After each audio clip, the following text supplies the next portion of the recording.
Hello friend, कैसे हैं आप सभी। आशा है कि आप लोग अच्छे हैं। तो आज का न्यू टॉपिक है नंबर सिस्टम। और नंबर सिस्टम का जब का धांसुला है। फर्स्ट वीडियो में आपको हम नेचुरल नंबर, होल नंबर और इंटीजर नंबर के बारे में पूरा डिटेल बताए हैं।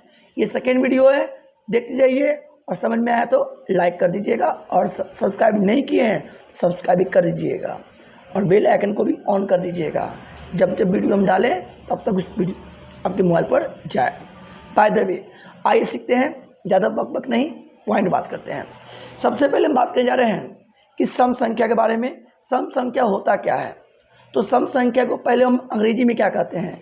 सम संख्या को अंग्रेजी में इवन नंबर कहते हैं। और इवन नंबर उस संख्या को कहते हैं जो दो से विभाजित हो जाए या दो से पूरा पूरी भाग लग जाए या दो से कट जाए, उसे ही सम संख्या कहते हैं। नॉर्मली एक लाइन में कहेंगे वैसी संख्या जो दो से भाग लग जाए, वैसी संख्या जो दो से भाग लग जाए। अब दो के भाग लगने के कुछ तरीका होगा ना जी।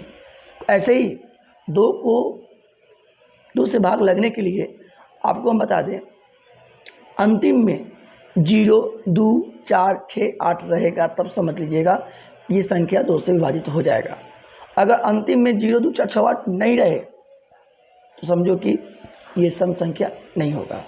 अच्छा, क्वेश्चन उठता एक है कि सम संख्या तो पूछे कि सम संख्या का व्यापक रूप क्या होता है, स्टैंडर्ड फॉर्म क्या होता है, किस रूप से हम लोग इसको इंडिकेट करेंगे सम संख्या को। तो हम बोल सकते हैं सम संख्या का व्यापक रूप जो होता है 2m के रूप में होता है। समझ रहे हो? 2m के रूप में होता है। m की जगह पर कोई भी नंबर रख दो और आपका सम संख्या ही आएगा। यस या नो? अच्छा, सम संख्या पढ़ लिए तो अब आते हैं हम लोग नेक्स्ट टॉपिक पर, ऑड नंबर। और ऑड नंबर किसे कहते हैं ये भी जानकारी होना चाहिए। ऑड नंबर यानी विषम संख्या। विषम संख्या वैसी संख्या होती है जो दो से पूरी तरह विभाजित ना हो। समझ रहे हो? दो से मतलब भाग ना लगे, उसे हम लोग कहते हैं विषम संख्या या ऑड नंबर। तो विषम संख्या क्या होगा? जैसे में 1, 3, 5, 7, समझ रहे हैं, 9 आदि। तो विषम संख्या का पहचानने का भी तरीका होगा। हाँ जी है। तो विषम संख्या का पहचानने का तरीका है 2m+1। इस रूप में अगर होता है 2m+1 इस रूप में होगा तो समझ जाइएगा विषम संख्या है। यस या नो? अब सम संख्या को इग्नोर करा जाए। अब आते हैं हम लोग प्राइम नंबर। प्राइम नंबर यानी आभाज्य संख्या। आभाज्य संख्या वह संख्या है जो एक से कटे और अपने आप से कटे, दूसरों से ना कटे।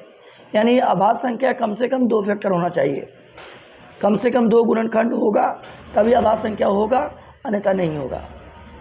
तो आभाज्य संख्या किसे कहते पता चल गया? वैसी संख्या जो एक से कटे और अपने आप से कटे, उसे आभाज्य संख्या कहते हैं। एक लाइन में कह देना, जैसे में 2, 3, 5, 7, 9 नहीं होगा, 11, 13 ना, 13 ऐसे ऐसे बहुत सारे नंबर होगा। ये कुछ नहीं से पूछता है क्या कि ऐसी कौन संख्या है जो सम संख्या भी है और अभाज्य संख्या भी है, इकलौता सम संख्या है। तो दो एकमात्र ऐसी संख्या है जो अभाज्य संख्या भी है और ये इकलौता सम संख्या भी है। बाद में सब संख्या सब मिलेंगे आपको ऑड नंबर के रूप में आएंगे। ये था प्राइम नंबर। अब आते हैं कंपोजिट नंबर, जिसको हम हिंदी में यौगिक संख्या के नाम से जानते हैं और एक नाम और दे देते हैं इसका, भाज्य। जैसे नो, अब कंपोजिट नंबर कहते किसको हैं? तो कंपोजिट नंबर उससे कहते हैं, उस संख्या को कहते हैं जो एक से कटे, अपने आप से कटे और दूसरों से कट जाए। क्या बोले? फिर से, एक से कटे, अपने आप से भी कटे और दूसरों से भी कट जाए, उसे ये लोग कहते हैं क्या? कंपोजिट नंबर यानी यौगिक संख्या या भाज्य संख्या। तो इसमें सबसे छोटी भाज्य संख्या हो जाएगा 4। अब बड़ी संख्या तो ज्ञात कर नहीं सकते हैं, ठीक है। जैसे 4 हो गया, 6 हो गया, 8 हो गया, 9 हो गया, ये सब भाज्य संख्या है, यौगिक संख्या है, कंपोजिट नंबर है। अब आते हैं हम लोग क्या? अब आते हैं हम लोग भाज्य हो गया ना। अब आते हैं हम लोग परमेय संख्या। वैसी संख्या जो p बटा q के रूप में हो। अच्छा, परमेय संख्या कहते क्या है हम लोग?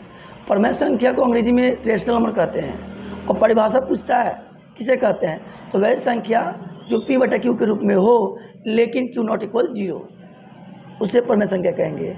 जैसे में 1/2, 2/3, 4/3, क्या 0 परमेय संख्या हो सकता है? हाँ है।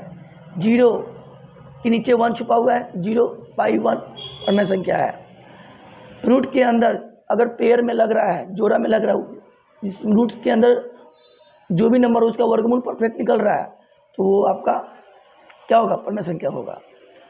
अब आते हैं अपरमेय संख्या। अपरमेय संख्या उसे कहते हैं जो p बटा q के रूप में ना हो, उसे अपरमेय संख्या। जैसे में √2, √3, √5, √7, ये सब क्या है? अपरमेय संख्या है। अब आते हैं रियल नंबर। रियल नंबर यानी वास्तविक संख्या। वास्तविक संख्या किसे कहते हैं? तो वास्तविक संख्या कहने के लिए परमेय संख्या और अपरमेय संख्या के समूह को हम लोग वास्तविक संख्या कहते हैं। जैसे 1/2, √3, समझ रहे बात, आदि आदि। तो मिलते हैं नेक्स्ट क्लास में। Bye bye, take care.